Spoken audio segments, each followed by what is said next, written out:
Assalamualaikum warahmatullahi wabarakatuh. Waalaikumsalam warahmatullahi wabarakatuh. Bismillahi walhamdulillah. Wassalatu wassalamu ala sayyidina rasulillah, sayyidina wa maulana Muhammad ibn Abdullah وعلى آله وصحبه وموالاه. أما بعد سبحانك لا علم لنا إلا ما علمتنا إنك أنت العليم الحكيم. لا حول ولا قوة إلا بالله العلي العظيم. Saudara-saudara kaum muslimin rahimakumullah.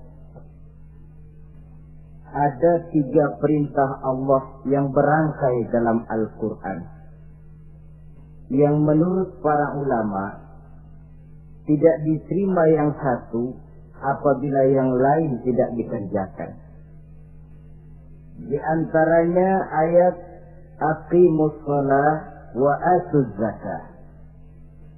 Yang kedua ati'ullaha wa ati'ur rasulah. Dan yang ketiga ayat anishkurli waliwalidayka. Perintah ini merupakan perintah yang berangkai. Aqimus shalah wa atuz zakah. Dirikan salat dan bayar zakat. Artinya tidak diterima salatnya orang yang tidak membayar zakat, dan tidak diterima zakatnya orang yang tidak mendirikan sholat. Perintah ini berangkai pada saat sholat dikerjakan, zakat apabila sampai haul dan nisabnya harus dibayarkan. Begitu juga pada ayat ati'ullaha wa ati'ur rasul. Taatlah kamu kepada Allah dan taatlah kamu kepada Rasul. Tidak diterima taat kepada Allah kalau membelakangi Rasul, dan tidak diterima mentaati Rasul kalau tidak mentaati Allah. Keduanya berangkai dan tidak terpisahkan satu dengan lainnya. Taat kepada Allah artinya harus taat juga kepada Rasul. Mengamalkan Quran artinya juga harus dengan mengamalkan sunnah. Oleh karenanya sering diingatkan, usaha memisahkan umat Islam dari Islamnya selalu diawali dengan memisahkan umat Islam dari ulamanya. Dan ini bukan urusan baru. Sejak zaman dahulu, orang-orang yang anti kepada Islam selalu berusaha memisahkan umat Islam dengan Islamnya. Caranya pertama dipisahkan umat dari ulama. Kalau cara ini berhasil, mereka masuk kepada tingkat yang kedua, ditanamkan keraguan kepada sunnah. Kalau cara ini pun juga mereka berhasil, masuk kepada bagian ketiga yang terpenting, menanamkan keraguan kepada Al-Quranul Karim. Kalau umat sudah meragukan Al-Quranul Karim, maka tidak ada lagi yang bisa diharapkan. Oleh karena itu, ati'ullah dan ati'ur rasul tidak bisa dipisahkan satu sama lain. Apabila kita mengamalkan ajaran Quran, seiring dengan itu kita juga harus menegakkan sunnahnya. Adapun ayat yang ketiga yang merupakan perintah berangkai ini, anishkurli waliwalidayka, kata Allah. Hendaklah engkau bersyukur kepadaku dan bersyukur kepada ibu bapakmu. Bersyukur kepada Allah tapi tidak bersyukur kepada ibu bapak tidak diterima. Bersyukur kepada ibu bapak tapi tidak bersyukur kepada Allah juga ditolak.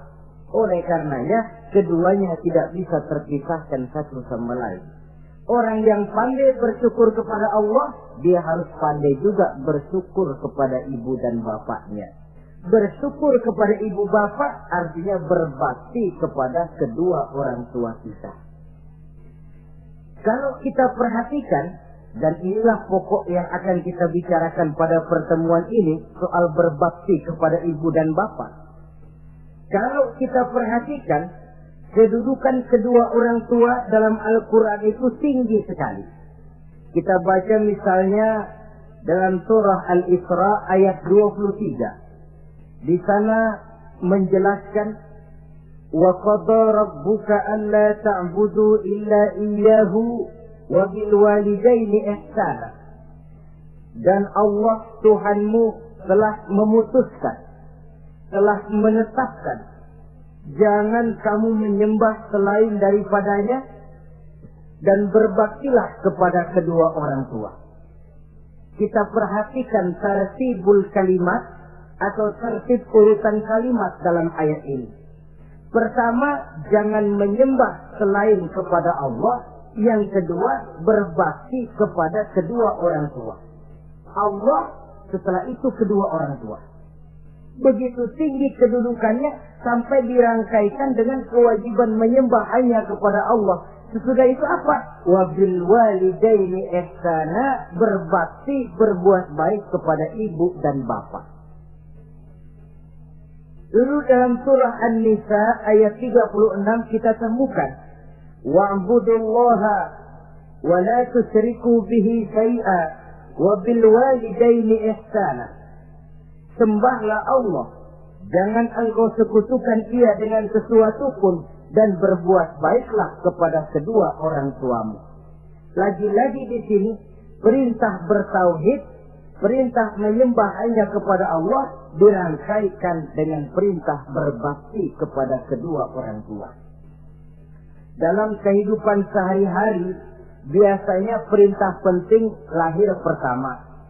Perintah penting kedua lahir pada urutan kedua. Dari segi prioritas kita bisa melihat tingginya kedudukan kedua orang tua kita di dalam kehidupan ini.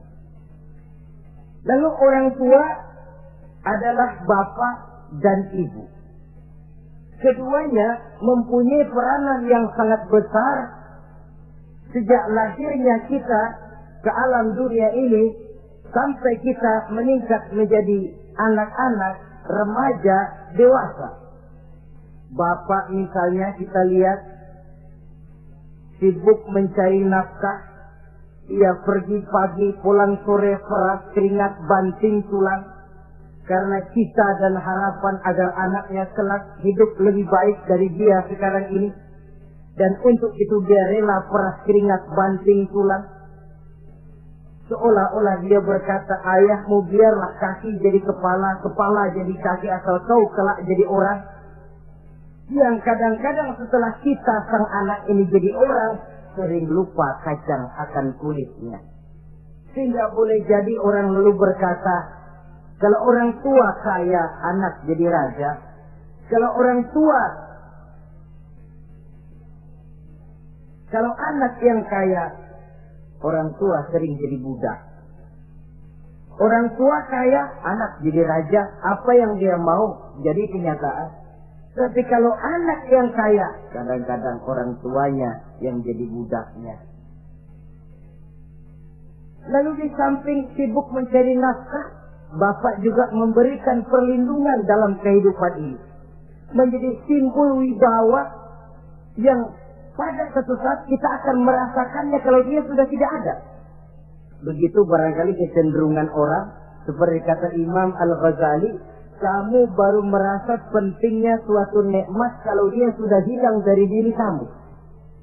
Kita baru terasa pentingnya sehat kalau lagi sakit. Baru tahu pentingnya gigi kalau lagi sakit gigi. Baru tahu pentingnya telinga kalau lagi budek. Tetapi pada saat normal, kita menganggap itu sesuatu yang biasa. Bukankah keberadaan seorang bapak dalam hidup ini, di samping dia pelindung, juga menjadi simbol wibawa dalam kehidupan di masyarakat. Orang sering berkata, gue bukan takut sama lo, gue segan sama orang tua lo. Masih ada yang disegeni, masih ada yang dihormati. Pantas saja kalau kita ambil dari sejarah, ketika baginda Rasul ditinggal wafat oleh Khadijah, oleh pamannya Abu Thalib, gangguan kafir Quraisy makin meningkat. Kenapa? Kemarin-marin mereka mau menghadang Nabi mau menghantam Nabi, masih mandang Khadijah binti Khuwailid, seorang bekas janda bangsawan. Mereka masih memandang Abu Thalib, orang tua yang disegani. Sekarang dua-duanya sudah tidak ada, apalagi yang mau disegani, hantam saja sudah Muhammad. Itu pun dirasakan oleh pribadi Nabi kita. Saudara-saudara kaum muslimin, apalagi yang namanya ibu, dia lebih banyak menangani kita. Pantas kalau Rasul satu saat ditanya orang, ya Rasul, siapa sih yang paling harus saya taati di dunia ini? Ibumu. Lalu siapa lagi ya Rasul? Ibumu. Kemudian setelah itu siapa ya Rasul? Ibumu. Setelah itu siapa ya Rasul? Bapakmu. Ibu, baru bapak. 3 berbanding 1. Kenapa harus begitu? Kita lihat.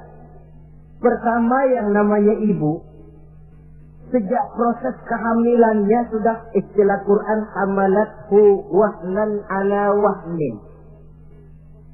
Dia mengandung kita dalam keberatan yang bertumpuk di atas keberatan.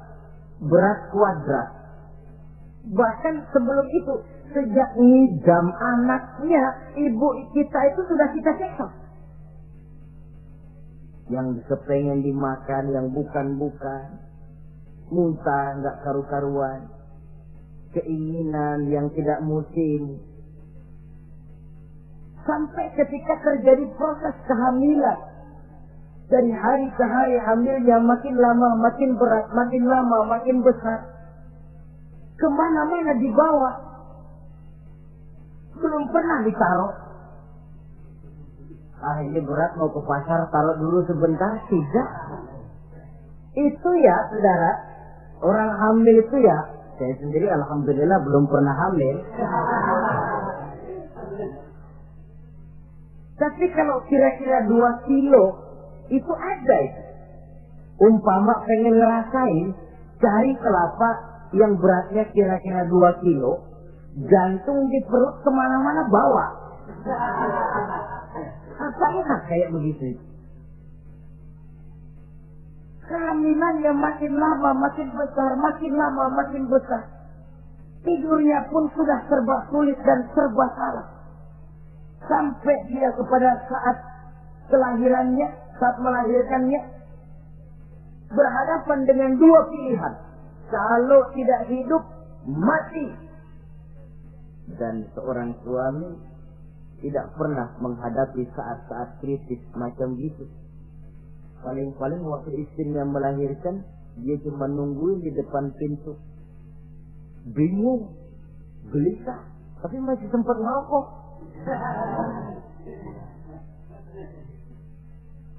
Si istri sudah pasrah berhadapan dengan kalau tidak hidup, mati. Saudara hadirin yang saya hormati, dalam pilihan itu dia lahirkan anaknya ke alam ini. Dan maha adil Allah. Andai kata pun seorang perempuan salah dalam perjuangan ketika melahirkan anaknya, dia meninggal, dia mendapat pahala seperti orang yang mati syahid. Sebab orang mati syahid itu ada 3 macam. Ada syahid dunia akhirat. Ini orang yang pergi perang membela agama, niatnya karena Allah, dia gugur di medan perang, syahid dunia akhirat. Tidak usah dimandikan, dikafankan, disolatkan, dikubur dengan pakaian yang dia pakai, yang berlumur darah itu. Yang kedua, ada orang mendapat syahid akhirat. Artinya, mendapat pahala seperti pahalanya orang yang mati syahid. Tetapi jenazahnya tetap wajib diurus seperti biasa. Dimandikan, dikafankan, disolatkan. Hanya pahalanya seperti pahala orang mati syahid. Siapa mereka? Al-Gharik. Orang yang mati tenggelam. Kelelep di kali. Itu mati syahid. Syahid akhirat. Apalagi? Sahibul hadmi. Orang yang tertimpa benda keras secara mendadak. Mati syahid. Syahid akhirat. Di dunia tetap wajib diurus seperti biasa. Saudara lagi jalan enak-enak ketiban batu 2 ton. Mati mendapat pahala syahid akhirat. Tapi jangan diniatin. Kalau diniatin, saya mah pilih selap aja dah. Lu nyebur sekali mati syahid. Tidak. Konyol malah itu, bunuh diri namanya. Nah, di antaranya yang mati syahid itu perempuan yang meninggal pada saat melahirkan anaknya. Tapi masalah kita dalam pilihan antara hidup dan mati, dia lahirkan anaknya ke alam ini. Lalu proses mengasuh dan membesarkan lebih banyak sang ibu ketimbang sang bapak.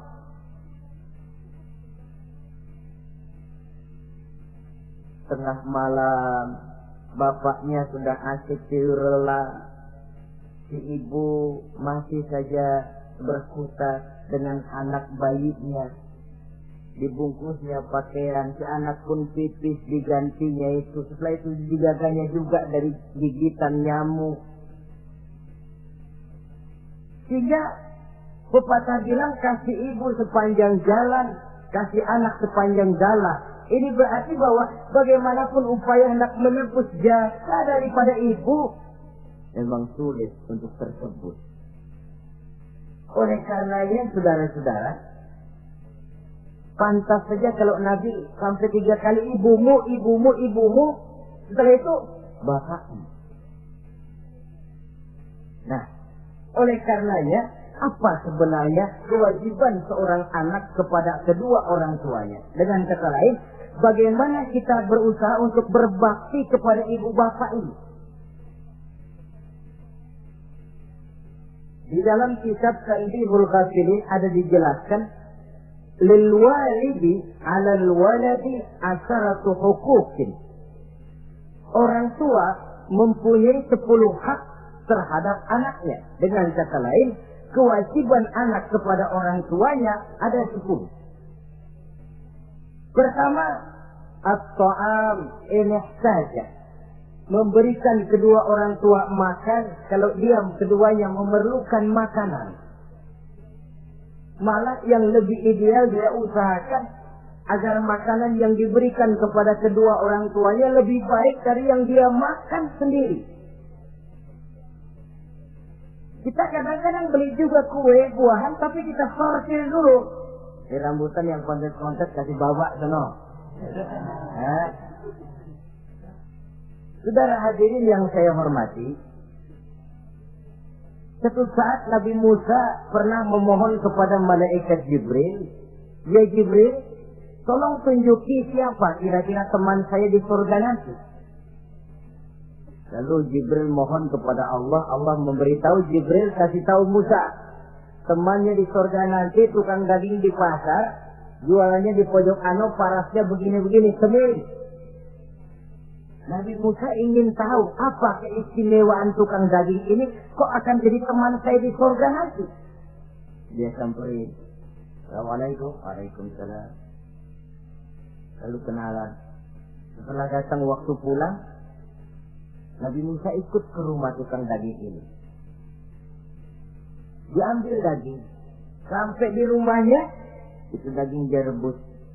Dia rebus, matang, dia hidangkan kepada ibunya yang sudah tua renta.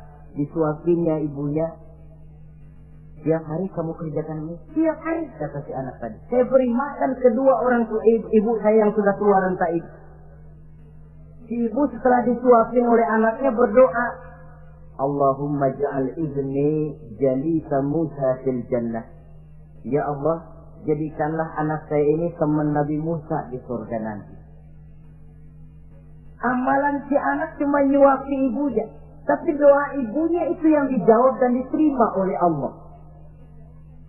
Si ibu berdoa, ya Allah, anak saya ini jadikan teman Nabi Musa di surga nanti. Allah kabulkan doa ibu yang tiap hari disuapi diberikan makan oleh anaknya.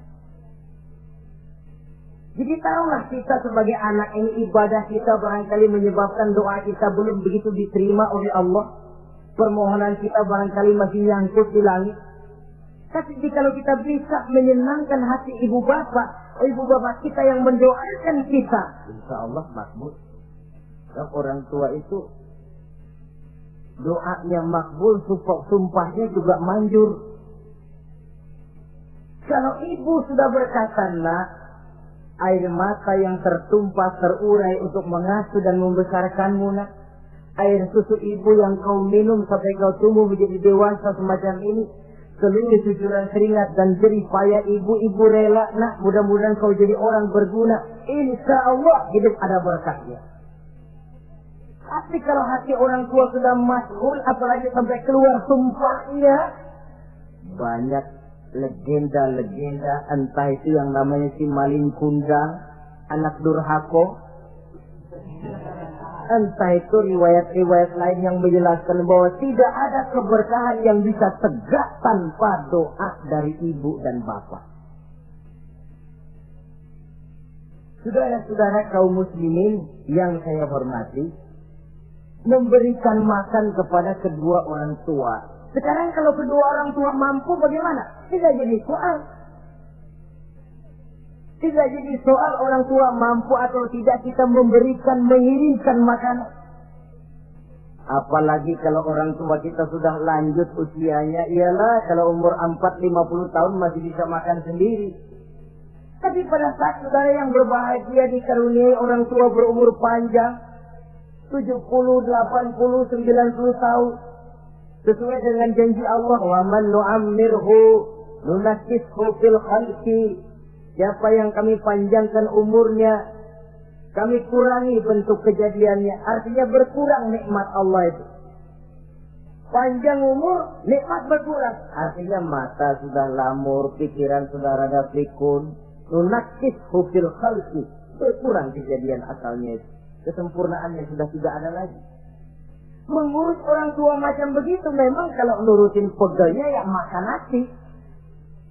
Kadang-kadang karena pikun pagi-pagi pengen kita beli es puket. Makan. Lagi zaman susah tukang bubur kepengen makan bubur. Tapi di situ ujian. Begitulah dahulu orang tua kita melayani kita dikala kita belum masih merah, belum bisa berbuat apa-apa, belum punya pilihan. Tapi mereka sabar, mereka ikhlas. Tidak sabarkah kita? Tidak ikhlaskah kita di hari tua mereka? Kita mengasuh dan melayani mereka. Kadang-kadang karena rewel, anak kelepasan omong. Udah tua, rewel aja. Hancur hatinya. Dalam keadaan tidak berdaya, mendapat kata yang tidak enak lagi dari anak-anaknya. Saudara hadirin yang saya hormati, jadi soal orang tua mampu atau tidak memberi makan, itu bukan soal, tapi kewajiban anak memberikan makan kepada kedua orang tuanya. Ini kewajiban yang pertama. Kewajiban yang kedua, al-khidmatu ilah saja. Al-khidmah artinya berbakti kepada ibu dan bapak. Satu hari ketika kumpul dengan para sahabat, Nabi pernah berpesan kepada Sayyidina Umar bin Khattab radhiyallahu anhu. Umar, saya ya Rasul, nanti kalau kamu sempat datang ke kota Madinah, Umar, cari anak muda yang bernama Uwais Al-Qarni dan kau minta didoakan olehnya. Sayyidina Umar heran. Ini yang menyuruh Rasul. Padahal Rasul doanya mustajab. Dan lagian masih banyak orang-orang tua. Kenapa kalau datang ke Madinah suruh cari anak muda namanya Uwais Qarni dan minta didoakan olehnya? Apa keistimewaan Uwais Al-Qarni ini? Jadi ini pun juga alasan kata Nabi, "Aksiru minan nas bidu'ail khair, fa innaka la tadri min ayyi fahil yuqbal." Banyak-banyaklah kamu minta doa kebaikan dari orang lain, sebab kamu tidak tahu dari mulut yang mana doa diterima Allah. Menurut kita barangkali orangnya kere, tidak ada potongan, tapi kalau doanya diterima Allah, siapa yang sanggup menghalangi? Ada orang bilang, enakan doa sendiri langsung mantap, tidak jelek. Tapi minta didoakan orang lain pun tidak salah. Saudara-saudara yang saya hormati, kadang-kadang tukang minta-minta pengemis datang ke rumah. Kita kasih 100 rupiah, lalu keluar doanya kan, mudah-mudahan rezekinya bapak lancar dan segala macam. Ada orang yang nggak sabar, dia bilang, Allah, kenapa saya kamu doain dirimu sendiri aja dah, supaya besok jangan jadi pengemis lagi. Secara logika mungkin, secara logika. Tapi agama bukan cuma logika. Siapa tahu dan siapa yang bisa menghalangi kalau doa dari mulut tukang pengemis itu yang diterima Allah? Tidak seorang pun yang tahu. Nah, Sayyidina Umar heran, apa sih keistimewaan Uwais Al-Qarni ini? Ketika beliau ke Madinah diselidiki, apa keistimewaan si Uwais ini? Masih muda, tapi saya oleh Nabi disuruh temuin dan minta didoakan olehnya. Nah, jadi dalam pandangan Allah itu ya nggak ngurus tuanya. Yang afdal itu yang tua dan banyak ibadahnya, dekat dengan Allah. Tapi kalau tuanya cuma kejemur, ya yang mending-mending yang muda dan banyak ibadahnya. Uwais Al-Qarni ini contoh. Apa ibadah Uwais Al-Qarni? Ternyata dia seorang anak yang sangat berbakti kepada ibunya. Ayahnya sudah meninggal. Dia pernah menggendong ibunya dari Madinah ke Mekah cuma untuk bikin haji dan untuk bertemu dengan Rasul. Sayang, tidak sempat bertemu dengan Rasul. Menggendong ibu dari Madinah ke Mekah itu kira-kira 465 kilo ya. Jakarta Semarang. Digendong ibunya. Kita kadang-kadang ibu kita ini sudah sakit payah, mau ke dokter saja masih manggil orang, tolongin mak gua no. Masih minta tolongin. Berat kita. Uwais Al-Qarni menggendong ibunya cuma untuk menunaikan ibadah haji dan bertemu dengan Rasul. Rupanya karomahnya itu muncul karena dia merupakan anak yang sangat bakti kepada ibunya. Jadi Allah memberikan karomah itu ya, ada yang karena orang rajin tahajud, ada yang karena tangannya pemurah, dermawan, ada yang karena sangat berbakti kepada kedua orang tuanya, ada yang karena rajin baca Quran, ada yang karena rajin melaksanakan puasa sunnah. Timbul karomahnya, keistimewaan yang diberikan Allah kepadanya. Jadi bakti kepada ibu dan bapak mendatangkan karomah, keistimewaan yang diberikan Allah kepada kita. Kayak Uwais Al-Qarni ini, kalau dilihat dari segi ibadah, dia masih muda, tentu lebih banyak ibadahnya macam Umar bin Khattab. Tapi karena baktinya kepada ibunya, sampai Nabi pesan Sayyidina Umar, kalau kau sempat ke Madinah, cari anak muda bernama Uwais Al-Qarni, minta didoakan olehnya. Artinya doanya dikabul oleh Allah Subhanahu wa ta'ala. Saudara-saudara kaum muslimin yang berbahagia, kewajiban yang ketiga, al-ijabatu in da'a. Menjawab, memenuhi panggilan orang tua apabila keduanya memanggilmu. Menjawab panggilan kedua orang tua. Dan cara menjawab ini pun Al-Quran memberikan tuntunan etiknya. Wala taqul lahuma uffin. Jangan kepada kedua orang tuamu ngomong uff. Uff, hus, oi. Itu dianggap kurang etik. Saudara hadirin yang saya muliakan, menjawab panggilan orang tua merupakan kewajiban anak dan merupakan hak dari orang tuanya. Dia berhak untuk dijawab panggilannya dan anak berkewajiban untuk menjawab panggilan orang tuanya. Mari kita ikuti satu riwayat bahwa ada seorang anak muda yang soleh, tekun melaksanakan ibadah, namanya Juraij. Satu hari Juraij ini sedang sholat sunnah. Ketika dia sedang sholat itu, ibunya manggil, Juraij, Juraij, sini sebentar. Ibunya rupanya tidak tahu kalau Juraij sedang sholat. Mendengar panggilan ibunya, Juraij bimbang dalam hati. Allahumma ummi am sholati. Ya Allah, sembahyang saya terusin atau panggilan ibu yang saya jawab? Saya sholat sunnah, tapi menjawab panggilan ibu wajib. Mana ini? Bimbang.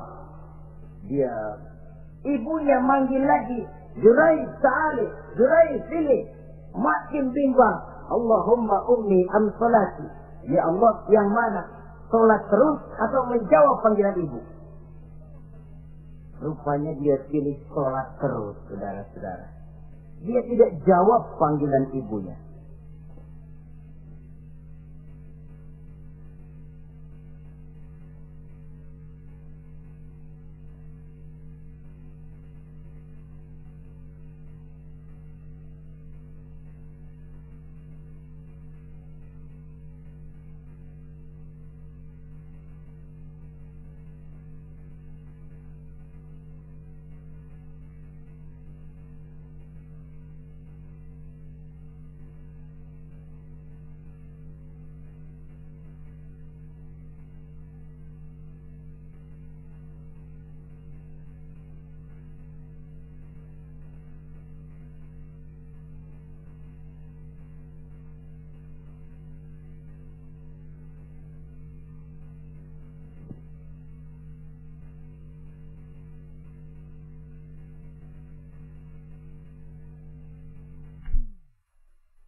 Sekarang panggilannya tidak dijawab ini, mangkel rupanya hati sang ibu.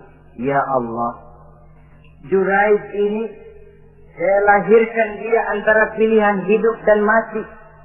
Saya asuh dan saya besarkan dia. Cuma saya panggil tidak mau menjawab, sakit hati saya. Keluar katanya, ya Allah, jangan mati Juraij sebelum dia bertemu orang jahat. Nah, berlalulah riwayat ini. Hari berganti hari, bertukar minggu pergi datanglah bulan. Kesolehan anak muda yang bernama Juraij ini terkenal ke seluruh kampung. Dan biasa, kalau ada orang yang soleh, apalagi dia masih muda, yang usil banyak. Dan yang usil ini selalu berusaha mencari jalan bagaimana menghancurkan Juraij ini. Saudara hadirin yang saya hormati, akhirnya mereka begini aja. Juraij kan masih muda, kita goda pakai harta. Tidak mungkin. Juraij itu bukan orang yang mata duitan, dia tidak akan luluh oleh harta. Kita tawarkan kedudukan, juga tidak bisa. Begini saja. Dia kan masih muda toh. Iya. Umpanin perempuan aja dah. Kirim cewek yang agak ente.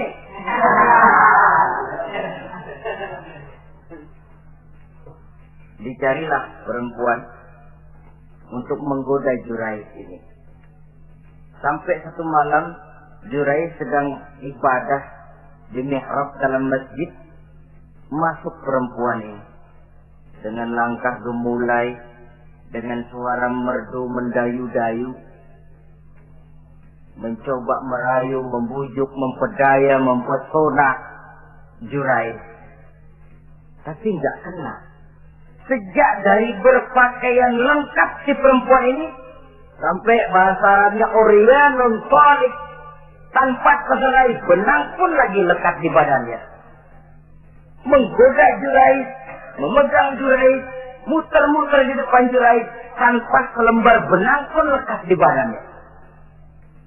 Juraij mantap.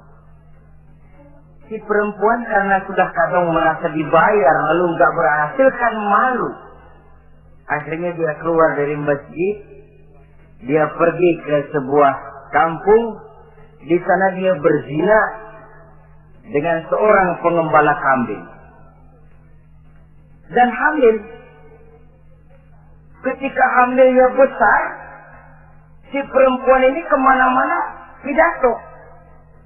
Saudara-saudara, kenal nggak Juraid? Kenal. Yang katanya rajin benar ibadah tuh, yang mainannya di masjid melulu, yang mainannya tasbih melulu. Nih, perut saya nih. Dia urusannya tuh. Juraid, apa betul? Bohong. Akhirnya Juraid dicari orang, macam-macam, yang caci maki, bahkan ada yang bikin pakai batu sampai berdarah kakinya, berdarah tangannya. Caci maki orang sudah nggak karu-karuan. Masjid lu ya, topeng doang lo. Saudara hadirin yang saya hormati, kita lihat di sini, Juraid sedang sholat sunnah. Dipanggil oleh ibunya, tidak menjawab. Cuma itu ilatnya. Dan ibunya pun tidak tahu kalau Juraid sedang sholat. Keluar omongan yang tidak enak, dan omongan itu manjur. Kata Juraid, saudara-saudara begini, apakah di antara saudara-saudara ada yang lihat saya melakukan zina dengan perempuan ini? Tidak ada. Lalu atas dasar apa saudara menuduh saya? Ya pengakuan si perempuan tadi. Nggak bisa dong kalau nggak ada saksi.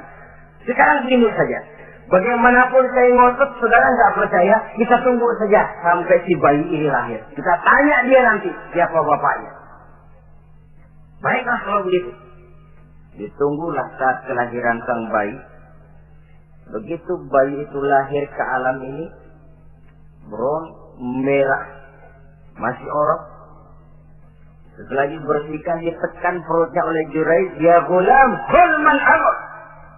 Bayi, tolong kasih tahu siapa bapakmu. Dengan izin Allah itu orok bayi yang masih merah ngomong, bapak saya tukang ngangon kambing di kampung Ano.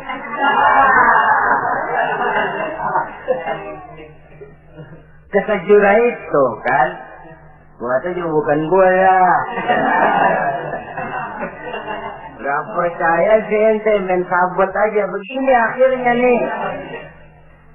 Ternyata sedang sholat sunnah dipanggil, tidak menjawab, ibunya mangkel, keluar omongan tidak enak, itu masih manjur. Apalagi kalau nggak lagi ngapa-ngapain, dipanggil nggak jawab, atau menjawab dengan panggilan yang nyakitin hati, tentu saja lebih manjur lagi ucapan orang tua kita itu. Saudara-saudara yang saya hormati, jadi kewajiban ini al-ijabatu inda'a, menjawab apabila dipanggil. Teorinya mudah ini, praktiknya yang sulit. Pada suatu saat kita sedang menghadapi urusan yang sangat penting, orang tua manggil. Pada suatu saat kita sedang menghadapi tamu untuk sesuatu yang vital, orang tua manggil. Pada saat semacam itu,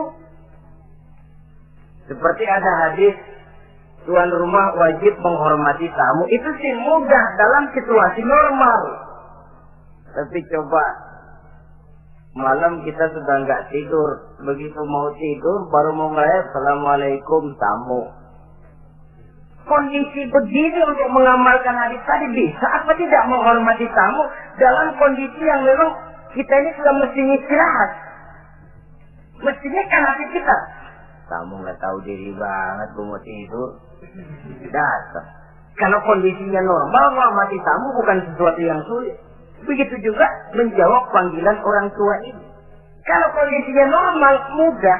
Tapi dalam kondisi di mana kita berhadapan dengan pilihan ini atau ini, di situ akan kelihatan bakti anak kepada kedua orang tuanya. Yang keempat, kewajiban anak al-ita'atu in amara ghairi maksiyatin. Taat kepada ibu bapak sepanjang perintahnya tidak untuk maksiat kepada Allah. Kalau sudah perintahnya untuk maksiat, gugur kewajiban untuk taat. Umpamanya ada orang tua ngajak anaknya, "Nak, warung pojok yuk." "Ngapain, Mbak?" "Kita teler." Umpama anak tidak wajib taat. Atau ada orang tua musyawarah sama anaknya, "Nah, gimana kalau kita pindah agama saja?" Tidak wajib taat. Sepanjang perintah itu tidak untuk melakukan maksiat kepada Allah, anak wajib taat. Dan jangan lupa, kewajiban taat kepada kedua orang tua di bawah kewajiban taat kepada Allah dan Rasulnya. Allah dan Rasulnya, setelah itu ibu bapak. Apabila perintah tidak untuk melakukan maksiat, maka anak wajib untuk melakukan taat kepada kedua orang tuanya. Ini kewajiban yang keempat. Apatah lagi kalau cuma sekedar diperintah ngaji, diperintah sekolah, diperintah melakukan membantu pekerjaan yang ada di rumah. Itu sudah perintah yang di samping bermanfaat buat keluarga, juga menyangkut hari depan kita sendiri sebagai anak. Kadang-kadang memang kita mengukur dari sudut kepentingan kita tanpa melihat jauh ke depan. Misalnya, ada anak pulang sekolah langsung ambil layangan sama benang berangkat ke lapangan. Orang tua karena melihat jauh ke depan, anak ini lelahnya belum hilang. Dipanggil, "Nak, pulang nak, jangan main layangan. Sini dulu kau istirahat. Makan, sholat, tidur siang nak. Nanti bangun tidur barulah main." Si anak mungkin hatinya ngedumel, "Bapak, orang main layangan aja dilarang. Ini kesan yang timbul. Orang main layangan saja kok dilarang." Padahal larangan ini adalah untuk kemanfaatan dan kemaslahatan si anak itu sendiri. Tapi anak tidak mau mengerti. Yang dia tahu, dia dilarang main layangan. Itu cuma karena pandangannya yang tidak jauh menerawang ke depan. Pepatah bilang, sekejam-kejamnya macan tidak ada yang makan anaknya sendiri. Artinya, bagaimanapun kondisinya, orang tua itu tidak ada yang akan sampai untuk menyengsarakan anaknya. Saudara-saudara kaum muslimin, rahimakumullah. Jadi yang keempat, kewajiban untuk taat sepanjang tidak melakukan maksiat kepada Allah Subhanahu wa ta'ala. Yang kelima, at-takallum ma'ahu bil-lail. Apabila bercakap-cakap dengan kedua orang tua, hendaklah dengan tutur kata yang lemah lembut. Wala tanharhuma wala taqul lahuma uffin wa qul lahuma qawlan karima. Jangan membentak, jangan uff saja. Hus saja, itu sudah tercela dan tidak boleh menurut ajaran agama. Apatah lagi sampai membentak, maaf, apalagi sampai melakukan tindakan kekerasan. Menendang orang tua, na'udzubillah, summa na'udzubillah. Memukul orang tua sendiri, Allah karim. Orang tua yang menyebabkan secara zahir keberadaan dia ke alam ini, sampai hati ditendang, dipukul, dibangsat-bangsati. Tidak ada kedurhakaan yang lebih berat selain daripada kedurhakaan kepada kedua orang tua sesudah orang menyekutukan Allah. Sehingga pantas kalau Nabi memberikan vonis, ridallah fi ridal walidain wa suhtullah fi suhtil walidain. Keredoan Allah di dalam keredoan ibu bapa, dan murka Allah pun berada dalam kemurkaan ibu bapa. Ibu bapa ridho, Allah insya Allah ridho. Ibu bapa murka, Allah murka. Jadi kebahagiaan apa yang bisa kita tegakkan dalam hidup tanpa restu dan doa kedua orang tua kita? Si anak mungkin karena pendidikannya lebih tinggi, pengalamannya lebih luas, pergi ke mancanegara, bisa segala macam bahasa, didik secara canggih. Tapi apakah itu lalu berarti dia harus memalingkan diri dari kedua orang tuanya? Sama sekali tidak. Di sinilah unsur yang namanya keberkahan. Maka sering dijelaskan orang tua adalah keramat hidup. Kita sering ziarah. Ya kadang-kadang kalau yang diziarahi kiai ya lumayan. Kadang-kadang yang diziarahi dukun yang sembahyang aja enggak. Cari mbah ano, cari ambah ano, cari keramat ini, cari keramat itu. Dan jangan lupa di beberapa daerah yang namanya kiai itu ya, yang disebut kiai bukan cuma orang yang ngerti agama. Ya kalau saudara ke keraton Jogja mana segala gerobak namanya kiai. Iya toh, kereta kencana itu. Degung namanya kiai. Lalu jangan lupa itu misi Zending pertama namanya juga Kiai Sadrak gitu. Kiai, tapi misi Zending. Kalau di sana itu Kiai itu panggilan untuk yang dipertua. Kita ziarah cari keramat Mbah Buyut, Mbah Sapu Jagat, Mbah Brojo, macam-macam Mbah. Tapi kita lupa di rumah kita ada keramat hidup. Siapa itu? Ibu bapak kita. Sebelum jauh-jauh lah berziarah ke tempat-tempat yang lain, di rumahku ada keramat yang hidup. Ibu dan bapak kita sendiri. Keramat hidup. Dengan doanya, hidup jadi berkah. Tapi kalau kita sakiti hatinya, hidup ini lalu jadi sempit, jalan bagai tertutup. Maka berbahagialah seorang anak apabila dia sudah sanggup melakukan satu bakti yang bisa menyenangkan hati kedua orang tuanya. Bercakap-cakap, berbicara dengan lemah lembut. Kadang-kadang di sebagian daerah ya sudah jadi kebiasaan manggil orang tuanya pakai elu aja. Bapaknya dianggap CS. Salaman juga main kedet aja. Halo deh. Isam tuh bapaknya nggak boleh melek, main buat aja.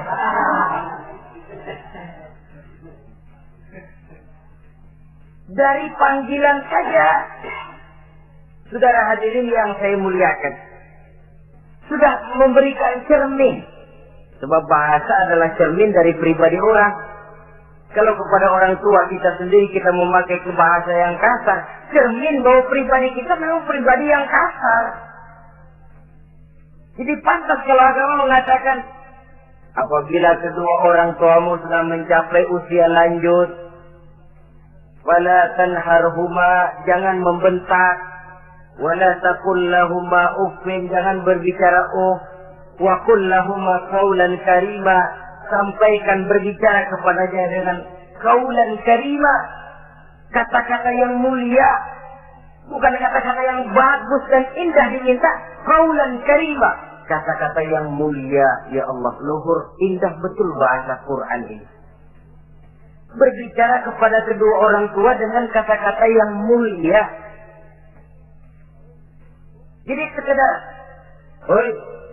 itu saja tidak boleh, konon lagi sampai membentak. Termasuk orang tua ini yang mertua. Kalau orang tua kan tiga loh. Orang tua yang menyebabkan kita lahir ke dunia, ibu bapak kita. Orang tua yang mempercayakan anaknya kepada kita, mertua kita. Dan orang tua yang mendidik kita, guru kita. Ketiganya berfungsi orang tua. Kewajiban ini juga berlaku. So, mertua kan cuma sekedar istilah. Pada hakikatnya dia adalah orang tua kita juga. Jangan lalu berbeda karena cuma dia bapaknya istri kita. Sama saja. Kalau kepada orang tua sendiri menghormati, lalu kepada mertua kita kurang begitu perlu, itu sudah satu sikap yang tidak adil. Tentu itu akan menyakiti hati istri. Atau kalau dia istri, akan menyakiti hati suami. Berkata dengan kata-kata yang mulia. Saudara-saudara, yang keenam, in ihtaja ilal kiswah kasahu in qadar alaiha. Kalau dia perlu pakaian, berikan pakaian walaupun dia sendiri mampu membeli. Nak, anterin bapak beli kacamata yuk. Ayo pak. Sudah sampai di toko kacamata, bayar oleh anaknya. Walaupun si bapak punya duit dan si bapak yang ngajak beli, kewajiban anak bayarin. Jangan mentang-mentang bapaknya cuma minta dianterin, bener-bener nganterin. Bapaknya ngeluarin dompet cuek aja. Malah ada kembalinya pak. Wah, kembalinya ditarik. Ya, kalau anak belum punya penghasilan ya wajar. Yang kita maksud di sini, anak sudah mandiri dan punya penghasilan yang memadai, bahkan mencukupi untuk membantu orang tuanya. Saudara hadirin yang saya muliakan, dan ini juga, kalau memang bisa, seharusnya orang tua kita pakaikan yang lebih baik dari yang kita pakai sendiri. Kalau bisa. Sebab nantinya, sikap kita kepada orang tua kita itu akan jadi bahan bibir di masyarakat. Ya, no ya, dia enak-enakan orang tuanya begitu aja ya. Mungkin di depan kita orang tidak bicara, tapi di belakang kita kok tegel ya, kok sampai hati ya. Dia enak-enakan berdiri di Menara Gading, tapi orang tuanya tiap hari kerja begitu berat. Saudara hadirin yang saya hormati, sekali lagi, di depan kita orang mungkin tidak berani bicara, tapi di belakang itu akan jadi buah bibir. Ini dari segi kita memelihara muruah. Yang ketujuh, al-masyu khalfuhu.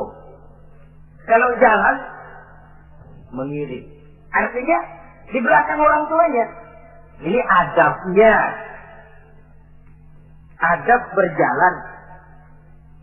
Saudara yang saya hormati, ini yang dicontohkan oleh baginda Rasul.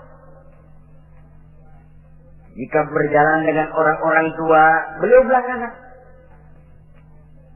Kenapa? Ini merupakan simbol penghormatan kita kepada orang yang lebih tua daripada kita.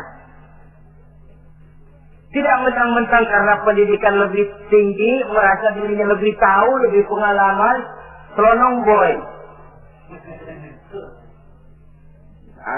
Orang tua tahu apa sih? Minggir! Waduh, hebat. Saudara hadirin yang saya hormati, al-masyu khalfuhu, berjalan di belakangnya. Begitu juga untuk mengemukakan pendapat. Kalau suatu saat orang tua mengajak musyawarah, dengarkan dulu omongannya, tangkap seluruhnya. Kalau kita merasa bahwa itu salah, jangan lalu dipotong. Salah pak, jangan begitu, bapak kolot sih. Salah, jangan. Sebab itu akan menyakiti hatinya. Kalau hatinya terluka, itu sudah merupakan suatu dosa, melukai hati kedua orang tua. Kalau dianggap kita diminta mengemukakan pendapat, kemukakan pendapat itu. Kalau menurut saya sih begini. Dan itu memang orang tua yang bijaksana. Dia juga tidak cuma memaksakan pendapatnya, tapi juga minta pendapat dari si anak. Ada timbal balik. Sistemnya komunikasi keseimbangan. Inilah makna ucapan Nabi, bukan termasuk golonganku, kata Nabi. Orang tua yang tidak sayang kepada anak muda dan orang muda yang tidak menghormati orang tua. Bukan golonganku. Jadi seimbang tuh. Yang tua sayang yang muda hormat yang tua. Tapi yang tua jangan minta dihormati. Ini kewajiban orang muda, hormati. Kewajiban yang tua apa? Sayangi yang muda. Jangan mentang-mentang yang muda harus menghormati yang tua. Lalu yang tua minta dihormati, gila hormat. Doakan tuaan lo, kalau salaman sama gue cium tangan ya. Pokoknya kalau lo nggak nanya, gue nggak nanya. Mentang-mentang tua lalu pasang tali. Tidak, mana kalau menurut tradisi Islam, ya tradisi Islam saya katakan, Nabi itu siapapun yang beliau temui, beliau yang pertama kali memberi salam. Sebab bila dua orang muslim ketemu, yang terbaik adalah yang pertama ngasih salam. Si A, si B ketemu. Siapa yang paling baik di antara keduanya? Yang duluan mengucap salam. Jadi berebut mengucap salam. Kita zaman sekarang kadang-kadang kita sudah assalamualaikum, yang nyautin kayak sirawan. Mukanya pakai ditekuk. Kita sudah yang muda mau menghormati, yang tua malah gila hormat. Yang muda jangan cuma minta disayangi, tapi tidak sanggup menghormati yang tua. Sistem keseimbangan. Yang tua sayang yang muda hormat kepada yang tua. Kalau ini terwujud, nikmat kehidupan bermasyarakat ini. Kadang-kadang kan pincang, yang tua nggak sayang sama yang muda. Ada bakat-bakat terpendam yang mau maju dianggap saingan. Kalau yang begini maju rusak gua nih. Lalu ditekan. Lalu yang muda pun karena merasa pendidikan lebih tinggi, pandangan lebih luas, nyelongcong jadinya. Kurang ajar sama yang tua. Timbul gap, timbul misunderstanding, salah pengertian. Kalau sudah begitu, kesatuan dan persatuan sulit diwujudkan. Maka usaha pun lalu tidak seperti yang seharusnya. Saudara-saudara yang saya hormati, yang ke-8 sekarang, kewajiban anak itu apa? Al-irda'u lahu bima radiya li nafsihi. Mencari keridhaan dari orang tua tentang sesuatu yang dia ridho. Artinya, orang tua kita senang apa? Kita berusaha senang itu. Mengukur orang tua itu dengan diri. Ukurannya diri. Yang orang tua kita senang, kita berupaya senang. Orang tua kita senang ngaji, berusaha kita untuk senang hadir di majelis taklim. Orang tua kita senang baca Quran, kita juga berupaya senang baca Quran. Sebab yang paling membesarkan hati orang tua sesungguhnya tidak lain kalau dia melihat anaknya ini sesuai dengan yang dia harapkan. Oh, kalau sudah begitu orang tua itu cucuran keringatnya, peras keringat banting tulangnya, jibakunya, rasanya hilang capeknya. Kebahagiaan orang tua tidak cuma kalau anaknya jadi kaya lalu mengantarkan makan, minum, buahan, peralatan yang serba lengkap, tidak. Lebih dari sekedar itu orang tua berharap dia bisa menerima pensiunan pahala dari meninggalkan anak yang soleh. Alangkah indahnya jika orang tuanya nanti wafat meninggalkan alam ini, anak-anaknya mengurus bumi di sekelilingnya, memimpin orang tuanya membacakan syahadat, anak-anaknya juga yang memandikan, anak-anaknya yang menyolatkan, anak-anaknya yang menurunkan dia ke liang lahat, anaknya yang mendoakan. Alangkah nikmatnya orang tua macam itu. Tapi kalau angkat, di samping karena memang orang tua kurang mengarahkan, anak pun kurang perhatian ke arah itu. Begitu bapaknya mati, ambil mana ambil, termandiin. Akan lebih baik kalau anaknya yang mandi. Tangga panggil sembayangi, anaknya malah nonton dari jauh, nggak ikut sembayangin, mau kok tegel. Kenapa nggak ikut sembayangin? Ya nggak bisa sembayangin. Ya kalau macam Abu Nuwas dulu nggak bisa, masih ada akal. Ikut sembahyang jenazah. Dia nggak tahu kalau sembahyang jenazah itu cuma diri, nggak pakai ruku, nggak pakai sujud. Imam takbir dia takbir, begitu takbir kedua dia kira ruku dia. Habis takbir lagi sujud. Orang-orang nggak ada yang sujud, bingung. Selesai ditanya dia, Bunda Was kenapa tadi pakai sujud? Dia bilang ini mayit dosanya kebanyakan.